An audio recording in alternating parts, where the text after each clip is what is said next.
Good evening, and thank you for joining us for this edition of the Greater Reading Young Professionals on BCTV.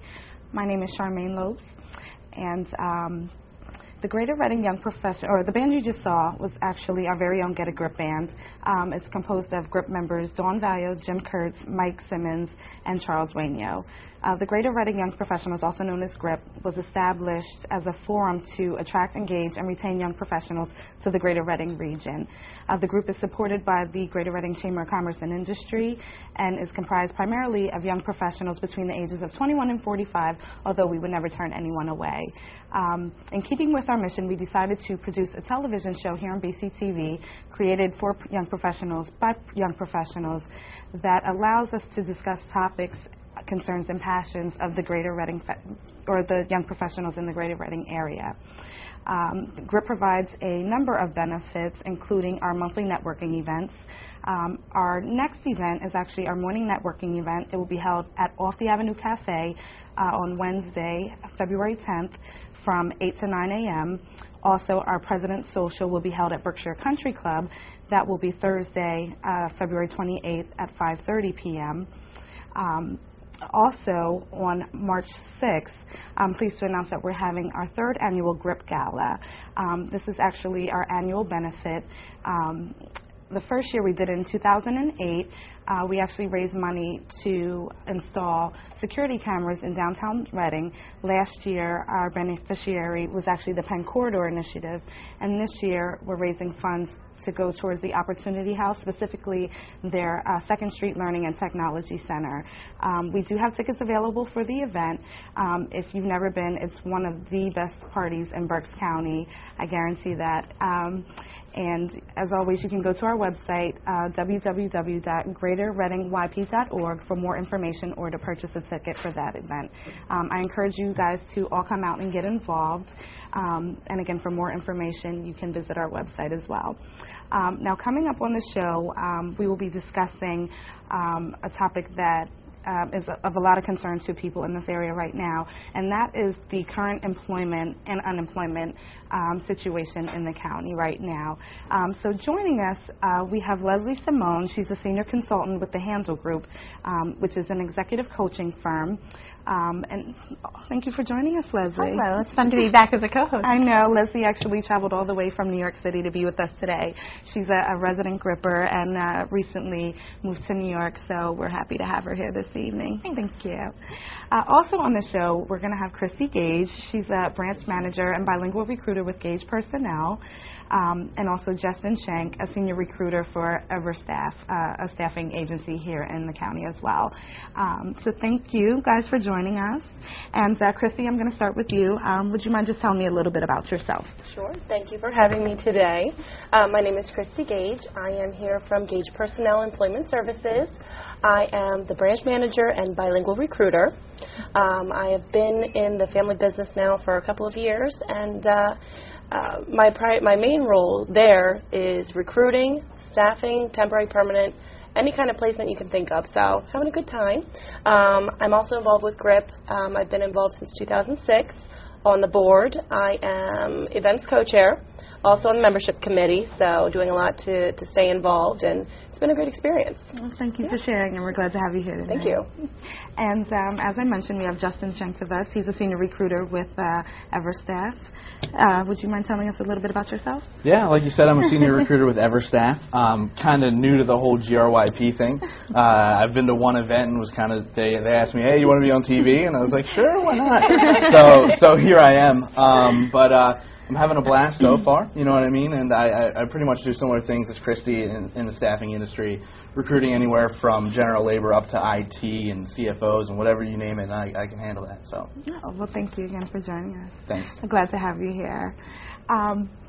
Well, let's get right into it. What do you say?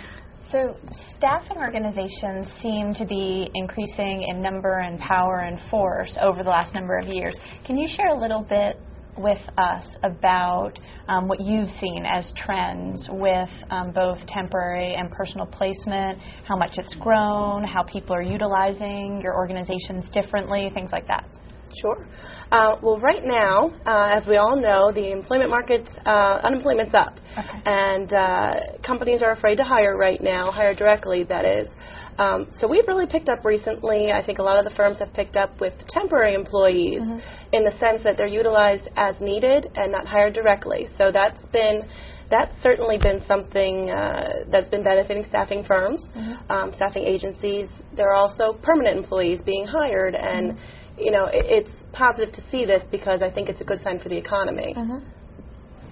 Yeah, I mean, we're noticing an upswing in business right now as well. What we're realizing is that with the economy being so shaky, employers are unsure of whether they should bring somebody on a full-time basis. So they're going the temp to hire route, whereas you'd be on a staffing agency's payroll for X amount of time, and then you switch over to theirs once they're comfortable with the fact that you're going to be an asset to their company. So we're definitely finding that the employer is making sure that before they take that big step, that they know that they're bringing in the right employee. Okay. And I read somewhere that 90% of firms utilize temporary staffing agencies. Is that your experience? That's correct. Employers throughout the United States, you know, nationally, are utilizing staffing services just based on the fact that we're able to cut down the cost that it is to recruit, pre-screen, advertise. We handle all of that, and I'm sure you've had the same experience. 90% of firms, and throughout Berks County, it's really important to utilize all the services.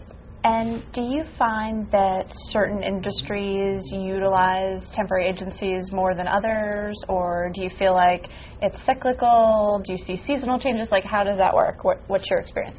We're really a main focus, I'm guessing, with any agency is a general labor. I think that's a major focus and probably 70% of our business. Okay. But also, you know, the customer service and call centers, and then here and there they'll trickle in with higher end jobs like IT professionals and everything like that. So it definitely focuses more on the hourly employee that's used to either general labor or customer service. And you can certainly break this down by job function, because I'm sure it varies a little bit. But how long on average would you say a person keeps a temporary position? Okay. Well, it could be anywhere from 1 day, depending what the needs are. It is cyclical. Several of the companies that are busiest could be food plants, and you know, seasonal. We know come holidays they're going to produce more.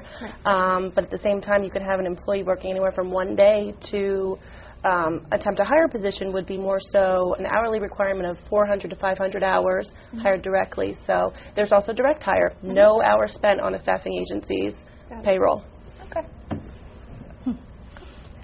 Now, you mentioned that a lot of the jobs that you have available through a temp agency vary from, you know, labor-intensive jobs to professional jobs. And that's interesting because I think a lot of people, a lot of what we would consider to be professionals, wouldn't even consider going through a recruiting agency or a temp agency to get a job. So I guess my question to you is, you know, a professional, I mean, what type of opportunities would they have by utilizing your services? As a staffing agency, we've built relationships with all the local companies. So if you're a professional that's looking for a job in any field, really, we're kind of like an extra set of eyes for you. We can help you find that job with no charge to the individual. And I think that I know that personally, I'm starting to see an upswing in that. Where people are coming just to speak with me, and I'm sure Christy's seeing the same thing, where, you know, they wouldn't necessarily before go through an agency, but they're understanding that we're the ones with the connections, and we're the ones that can really help them get employed. Right. Switching gears just a bit, I have some statistics from the Bureau of Labor, which is a division of the U.S. Department of Labor. They released a report in January based on December's numbers. As of December 2009, 10% of the population nationally was unemployed, and that's about 15.3 million people, which is actually double what it was just 2 years ago. Here in Berks County, the number is more like 9.4%. So considering that you guys are in the industry, are you finding that the situation, you know, is getting better? Is it getting worse? Is it about the same? Where are we at right now? I would say since before the holiday, I'd say November until now, we've gone up almost 2.5% in unemployment, which it's scary, and I know there's a lot of people out there right now that are looking for their next move, able to collect the unemployment, but know that they want to find their long-term job, and we're here to help them realize that, you know, it's better to get your foot in the door now than to wait when everybody is coming off their unemployment. There's going to be a lot more competition. Got it. Okay. Yeah, I mean, the same thing. I think that there's been an influx from week to week. I get email reports all the time as far as the local unemployment in the area. And one week we could employ 400,000 extra people, and the next week 450,000 people lose their jobs. So it's just kind of depend on a week-to-week basis. But I personally am starting to see an upswing in employment over the last couple of weeks, so hopefully it continues. Mm-hmm. And I know staffing firms do more than simply the transaction of, not simply, but more than just the transaction of placing individuals. They help train, and that, you know, you help prepare the individual. Could you share a little bit with us about some tips and tricks for people that are going to look for jobs or going to interview or need to spruce up their resume? Say, for example, they want to explain why they changed industries. Mm-hmm. Could you, Sure. Either one of you? Most importantly, when you are looking for a job, make sure your resume is up to date, no spelling errors. And if anyone is interested, most of the staffing firms I'm aware of are able to help you put your resume together. With that being said, if there's any gaps in work history, be able to explain that. You know, you are the best person to write your own story, so you know what you've done. You want to include all the skills that you have and are able to bring to the table. There is a lot of competition. I was going to kind of say the same thing. Okay. I mean, one thing is, you know, just look at formats, but make yourself stand out in the objective. Let them know really what you're looking for. If you're looking for a job in customer service, make sure you let them know that. Let them know that, hey, I have experience in customer service, and I want to continue my growth in the customer service field. Let them know that in your resume, and it'll really grab their attention.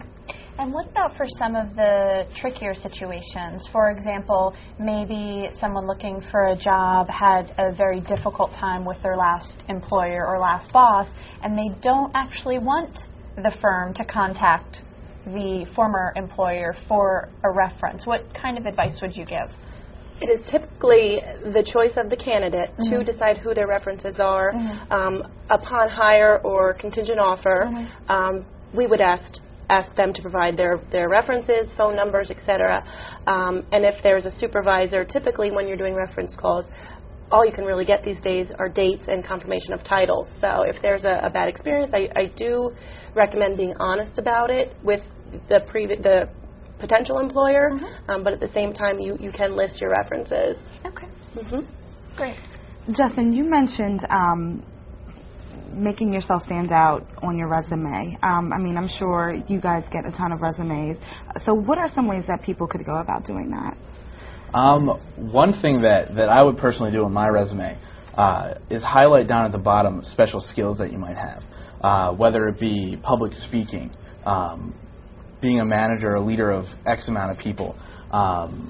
I can type 75 words per minute. Let the people know that what your skills are and how you can help their company benefit. I think that a lot of times what an employer is looking for is for you to help them grow their company. They don't want you to lose any money for them, so obviously they want you to help them make money. And if you can show them that on your resume, that would probably be the best. Okay. Now switching gears just a bit, you know, once the resume is submitted, obviously they're going to have to go through the interview process. Would you be able to give us some tips, you know, on how people can be successful through that? Because that, you know, can make or break their chances of, you know, getting an offer. You know, so what are some ways that people can navigate through the interview process? Well, first and foremost, I do recommend doing a little bit of research on the company. Internet is a great tool. Use it. Find out what the company is all about, what they produce. At the same time, you might be able to find out what kind of environment it is. Is it casual, business casual, or is it professional? You have to wear a suit and tie. My typical recommendation is to look your best, dress your best, come prepared with a smile and a strong handshake, and look them in the eye and let them know what you have to offer. Yeah. Yeah, my uncle always says, always shine your shoes. So obviously if you're going to go into an interview, make sure you're looking good. And during the interview process, don't be afraid to ask questions. I always say prepare 5 or 6 questions that you might have after researching the company. And also just let them know what you're looking for as well. Somebody who does that, it shows a leadership, and it shows that you have a grasp on what you want to do. So if you let them know that, it'll definitely help. Sure.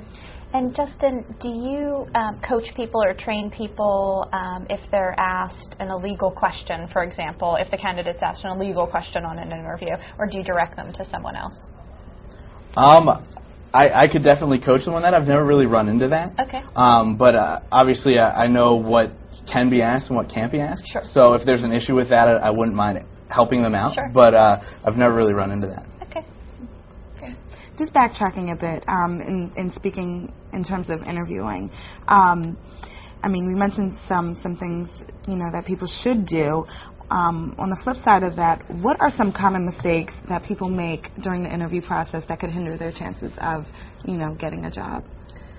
One thing that comes to mind is don't get into your personal life. Employers don't need to know about your children and that you have to go home and cook dinner right after the interview. It's going to be keep it focused on the job and your abilities and on the company that you're interviewing for. Be confident but not cocky. If you come across saying, oh yeah, I can do this for your company and this for your company, anybody can say it.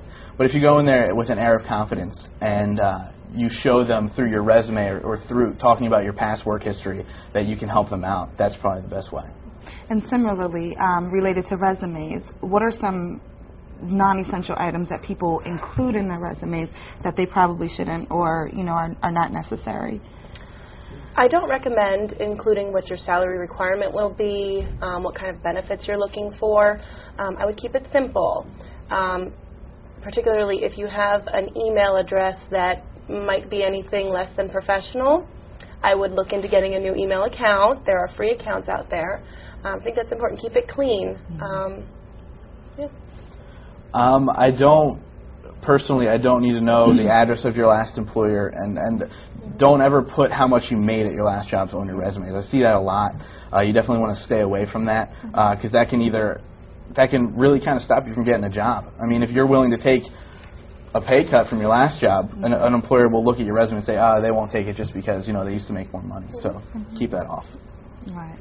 Now, when it comes to salaries and how do you tackle that? Because that's, one of those areas that I always cringe at when they ask you, what is your salary requirement? You don't want to lowball, but at the same time, you don't want to go too high because you might price yourself out.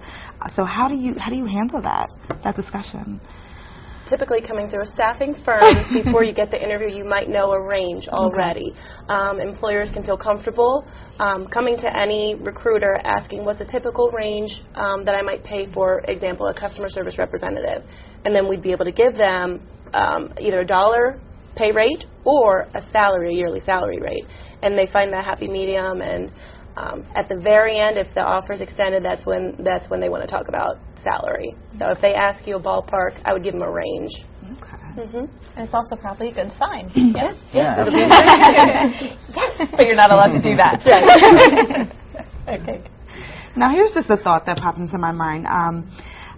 Social media. We're dealing with young professionals. Most of the people that are amongst our age have a Facebook page, MySpace page, a blog.